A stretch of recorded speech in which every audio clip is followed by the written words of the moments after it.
যদি সন্তান কোনো দুষ্কর্ম করে তাহলে সেই অপরাধ শুধু কি সেই সন্তানের? না, যদি সন্তান দুষ্কর্ম করে তাহলে অপরাধী তার মাতা পিতাও, যারা পুত্রমোহর কারণে সেই অনুচিত কাজে তাকে বাধা দেননি।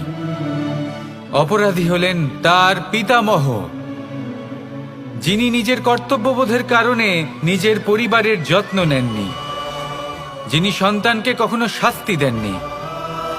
অপরাধী হলেন তার সেই গুরুও, যিনি নিজের শিষ্যের সেই দুষ্কর্ম দেখেও তাকে প্রতিহতও করতে পারেননি। একজন হবু রাজার কর্তব্য হলো নিজের প্রজার কাছে সে যেন এক উদাহরণ প্রস্তুত করতে পারে, কিন্তু যদি এত অনুচিত উদাহরণ প্রস্তুত হয়ে থাকে তাহলে মা বাবার, বাড়ির বয়োজ্যেষ্ঠদের কর্তব্য হলো ওনারা যেন সেটা সেখানেই থামায়, হয় ভালোবেসে নয়তো শাস্তি দিয়ে।